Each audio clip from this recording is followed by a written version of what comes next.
Okay, gentlemen, we're going to look at the document we started to download at the end of class last time, but we never got up to it. It's that roots of polynomial functions right in March 16th and 17th. We wanted to download that last time, but I know it wasn't working, and we kind of did this, which is a document, in some guys did it in lab, and some guys we kind of just did it on the board. But just to kind of reiterate what this is related to your homework, so I'm not going to go into it too much, but the degree of a polynomial is the leading variable's power, so usually the highest power. And that degree tells you how many roots or solutions is going to be guaranteed. It says you're going to have at most that number of zeros, so at most 4 zeros, which are your x-intercepts. And the reason it's at most is because if you have a double root, it's only one x-intercept, but it counts as 2 solutions. Or complex conjugates, they count as solutions or roots, but they are not x-intercepts. So those are kind of the exceptions. Extrema are max and mins. So this is x to the 4th. It looks something like this, right? And it's going to have 3 n minus 1, so 4 minus 1. Max and mins, here's a min, here's a max, here's a min. So it always has 1 less than the power. And we kind of just did an example. I took this function. I said there's going to be 3 roots, at most 3 x-intercepts, and then 2 extrema because the powers are 3. GCF add an x, factor, Priolo told us in lab to factor. That comes out with 0, 3, and negative 2, so I do have 3 x-intercepts. That was basically the homework. So what we're going to do next is do synthetic division, and then talk a little bit about kind of using that to factor. So to do this very quickly, right, you don't have to write this down. What I usually do is have someone do it on the board, but just watch me do the long division. We know how to do this. You did this for sure previously, right? So 3,587 divided by 32 once, because 32 goes into 35 one time. I'm subtracting. I get a 3 and an 8. One time, does 32 go into 38? 6 left over. Here's a 7. Twice, because 32 times 2 is 64. Subtract, I get 3, and my remainder is 3, right? We could do the decimals, but my remainder is 3. So we're going to do the same thing down here. 3x plus 2 divided by 3x to the 3rd plus 5x squared plus 8x plus 7. Okay, I'm going to leave both of these things on here so we can compare, right? We were using the words like it goes into, right? 32 goes into 35. How many times? Since there's a remainder, we would say that 32 does not go in evenly. It would go in evenly if my remainder was 0. So 32 is not a factor of 3,587. Right? And that's kind of like the logic that you saw in middle school. So we're doing it again here. So, okay, this is a binomial, 3x plus 2. And this over here, I'm going to look at the first 2 terms, just like I'm looking at 32 going into 35, 2 digits, 2 digits. I'm doing the same thing here, 3x plus 2 and the 3x to the 3rd plus 5x squared. And what I want is to make the first term match. So I need this to match that. How do I make that 3x become a 3x to the 3rd? Well, I need it to be a 1. Right? How do I get 3 to be a 3? 1. How do I get x to be x to the 3rd? Well, I got to times that by x squared. If I times 3x by x squared, I get 3x to the 3rd. So I'm going to do that multiplication. 3x to the 3rd. Right? That's what I wanted. So it looks like it's going to work out. X squared and 2 is 2x squared. Exactly as we did up here, we subtracted and got a 3. So I'm going to do the same thing. I'm going to subtract 3x to the 3rd minus 3x to the 3rd is 0. 5x squared minus 2x squared is 3x squared. And then I drop down the 8x, just like above. Okay, same thing. I want this 3x to be an 8x. I'm sorry, I want this 3x to be an 3x squared, right? The first term. I want the 3x to be a 3x squared. So what do I need to do that? I needed to multiply by an x. Again, a 1x. I don't need to write the 1, but how do I make 3x be a 3x squared? Multiply by x. So I do that. 3x squared. So it looks like it's going to work out. Plus 2x. I'm subtracting. Those cancel, so I did it right. 8x minus 2x is 6x. Drop down the 7. I want my 3x to be a 6x, so I need that to be a 2. I want my 3x, my first term, to be a 6x, my first term. Multiply 2 by 3x gives me a 6x. Looks like it's going to work out. 2 and 2 is 4. I'm subtracting, so that cancels out. 7 minus 4 is 3, and we'll write the same thing. Remainder of 3. The way we write the remainder is we write the remainder over the divisor, which for us would be that, I'll highlight the divisor. This divisor is this. So how we would write this answer would be, okay, so how to divide them, I get x squared plus x plus 2. My remainder is a 3. My divisor is my 3x plus 2. And my remainder was a positive 3. So there's my answer. I did my long division. There's my divisor on the bottom of my remainder. Boom. So what I say, does this binomial evenly go into this polynomial? No. Does not go in evenly.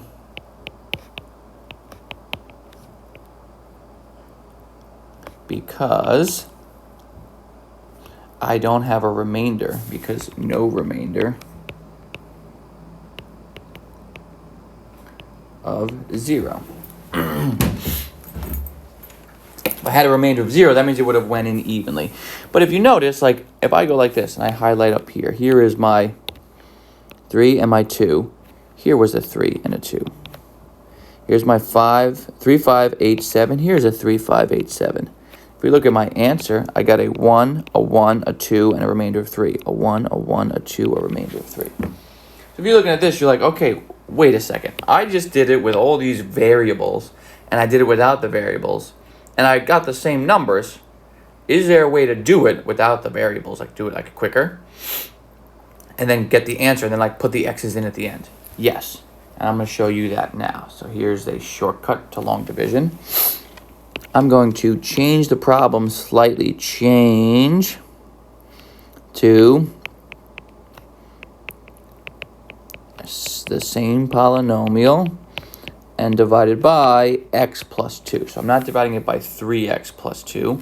The reason being is it's a little tricky to see it firsthand with a 3x plus 2. We want to just see it with a plus 2 for now. But we would get the same answer for sure.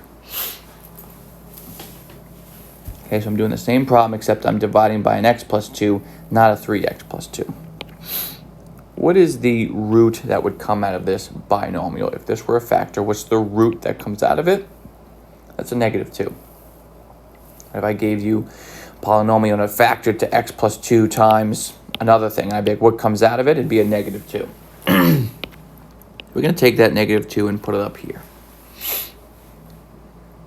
Almost like my divide symbol, except it's upside down.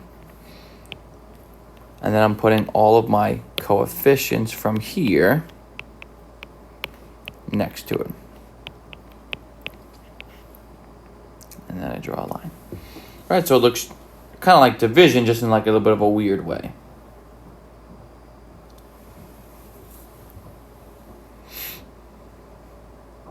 And how do we do this process? So we're going to bring down the 3 first.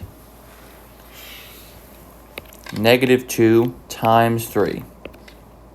That's a negative 6. I'm adding, and I'm getting a negative 1. Negative 2 times negative 1. That's a positive 2. 2 plus 8 is 10. Negative 2 times 10 is a negative 20. Adding is a negative 13.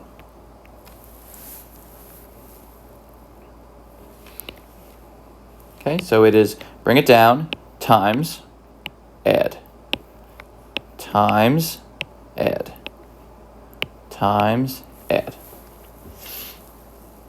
Now, how do we write our answer? Well, we have 3. My leading power, my degree, was an x to the third. Because I'm dividing it by an x, I'm going to drop my power down by 1. So this is a 3x to the third.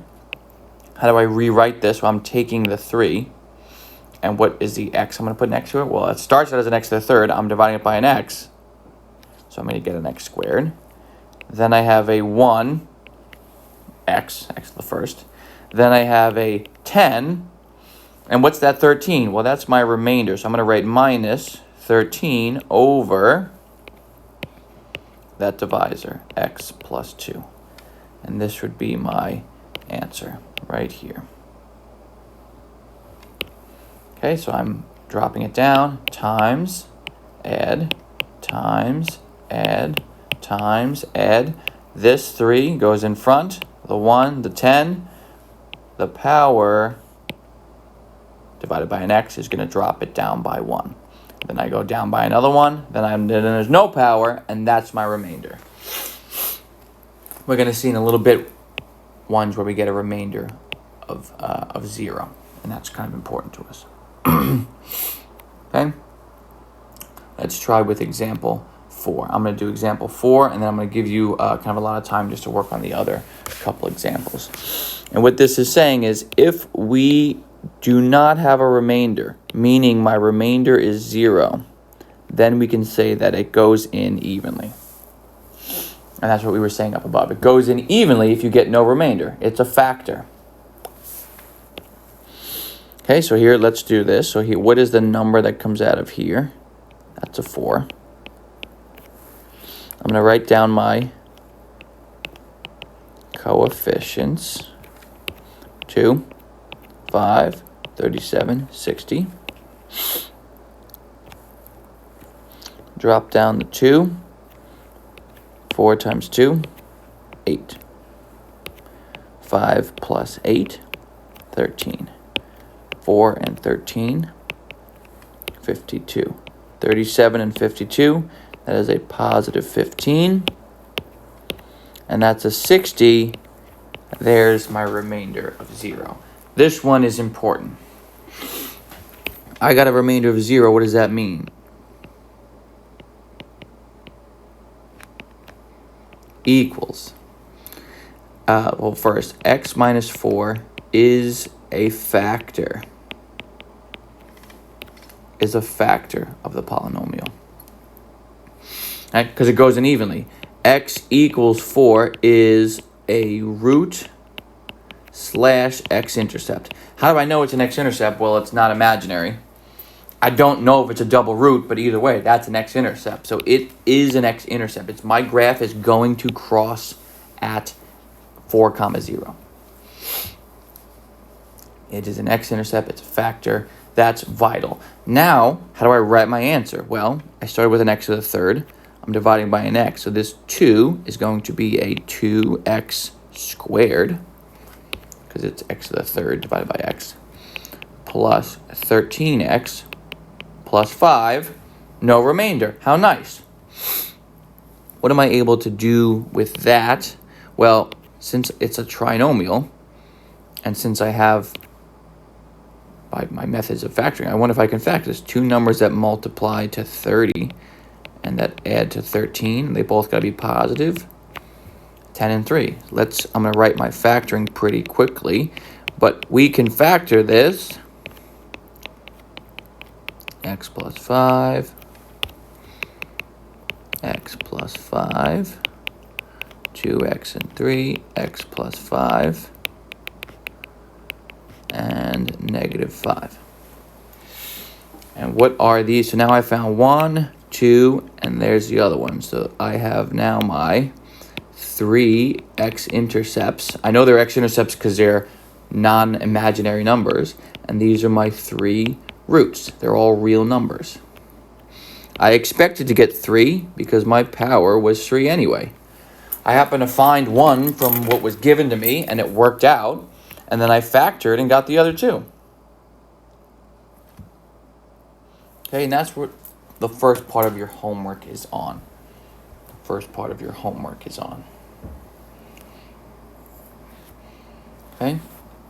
The factor theorem, there's something to write here, and I'm going to write in here, show next time. I don't want to extend the video with writing it, but basically it's what we're saying right now, right? If I get a remainder of 0, that means it's a root, that's a factor, the binomial, and that number is an x-intercept or a root. Okay, so what the remainder theorem says, and this is part of your homework as well, is if I plug in the number, which I'll show you, and I get a remainder of 0, I get a result of 0. That's my remainder. So what do I mean? So what's the number that comes out of here? A 2. If I plug 2 into my function right here, so 3, 2 squared plus 7 times 2 minus 20. 3 times 4 is 12 plus 14 is 26 minus 20, that's 6. 6 is what my remainder is going to be if I were to do that division thing. Since my remainder is 6, that means x minus 2 is not a factor. And x equals 2 is not an x-intercept. If I got a result of 0, just like what we saw before, 2 comma 6, right? This is essentially making an ordered pair. 2 comma 6, that's not an x-intercept. That's just a number on my graph, a point. If I got a remainder of 0, 2 comma 0, that's an x-intercept. So it's really just kind of reinforcing what we know, which is that plugging in a value for x and getting 0 means that ordered pair, 2 comma 0, which is an x-intercept. That's really all this is. Let's try it again with a negative 1. If I plug in a negative 1 to my equation here, I'm going to get out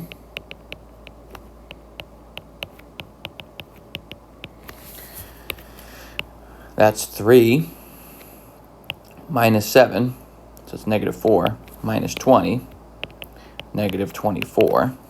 Again, that means that x plus 1 is not a factor, which means x equals negative 1 is not an x-intercept.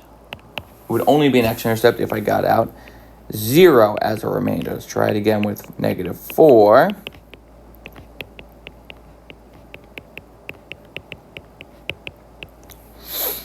Three times 16 is 48.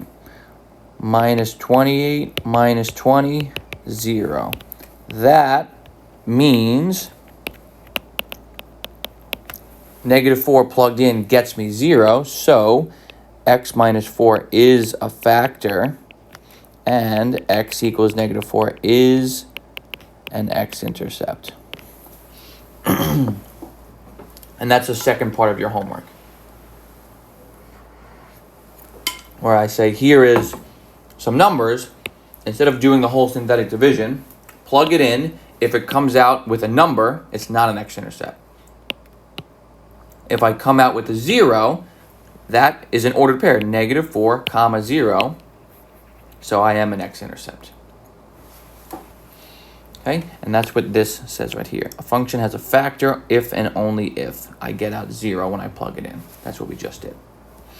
That's the second part of your homework, and I have one more thing to show. Factor the following. This you can do on your own. All right, we know how to factor, but that is factorable for us.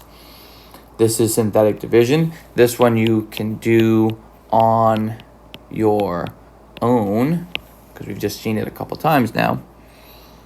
This one I'm going to edit for next time. Change for Wednesday, because this comes out with like radicals and i's, I want it to be one of them, right? When you do your division thing, that little shortcut for division, you're left with a trinomial.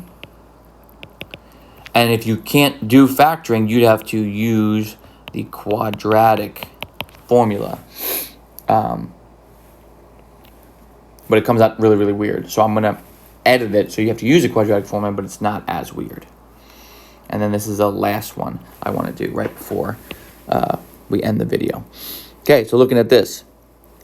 Synthetic division, my little shortcut division. The number that comes out of that binomial is a 3. Put that in the little seat up here. Okay, 1. Wait a second, I'm missing an x squared. Right? Normally it goes x to the third, x squared, x, and then just a number. I'm missing an x squared, so I got to put a 0. I'm writing a 0 where there's a variable that's missing. So I have an x to the third with a coefficient of 1. I have no number, no x squared. So that means there's a 0. Then I write the -10 and the -2. So that's, they have one of those on the homework where like you skip a lot of powers. You have to hold the spot, hold its place. And here's my dividing, right? So I have x to the third, that's a 1. No x squared, 0. -10x, -2. Here's my times by 3, add. Times by 3, add. Times by 3, add. How do I write my answer? X to the third, drop it down by an x, so it's x squared plus 3x minus 1. Here's my remainder over my divisor.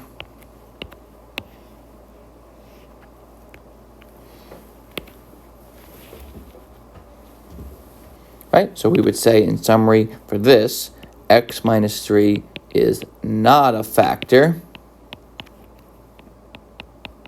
of that polynomial because it doesn't go in evenly.